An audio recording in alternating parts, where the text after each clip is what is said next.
Martini, baby, what's going on? I want to give a shout out to Terrence Crawford. He stepped up to the plate, so good job, Bud Crawford. I want to see you in big fights, continuous big fights, and doing good things. A lot of people think Canelo is his name, so they call him Canelo because of his cinnamon red hair. His real name is Saul, but he's, again, Canelo is his nickname, so that's what people know him by. I believe he started boxing when he was 13 years old. He got 6 brothers and a sister. They made history on June 2008 when all of his brothers fought on the same card. Now, can you imagine that? 3 of them won and 4 lost. He's labeled as the best pound-for-pound boxer in the world today by a few websites. The guy's got 35 knockouts, right? 51 wins, 35 knockouts. We're looking at a 65% knockout rate, so it's pretty high.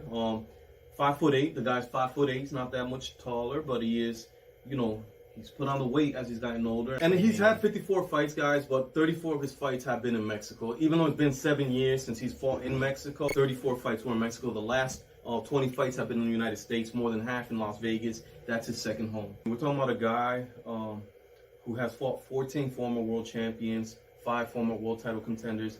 Nothing but the best. Danny Jacobs has been a world champion twice, but he's never beat anybody for a world title. Both his title reigns have come on vacant titles. I believe Sergio Martinez vacated 1 title, and then he won it, and then someone else vacated, and he's never beat someone for a world title. He's a tough kid from New York. In fact, Brownsville. Yes, Murder Inc. started in the 1940s when they put out a contract for 400 to 1,000 people. Murder Inc., baby. That's what Brownsville. That's where it all started. So that's a crazy city. I like this fight. I like this fight because both these guys deserve to make big money.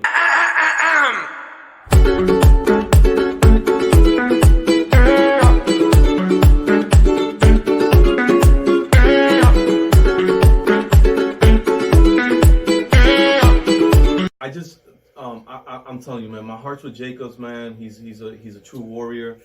He is the golden child. He's been a Golden Glove winner. He represents good people. He's beaten cancer. But I just think that Alvarez is just a great, excellent counter punches, and he's able to exploit openings in his opponent.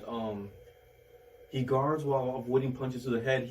And his body movement is going to be overwhelming. I think it's, and he's just such a formidable boxer. If it's going to go to the scorecards like Danny Jacobs' last 3 fights have against top opponents or better opposition, it's going to go Canelo's way. Martini.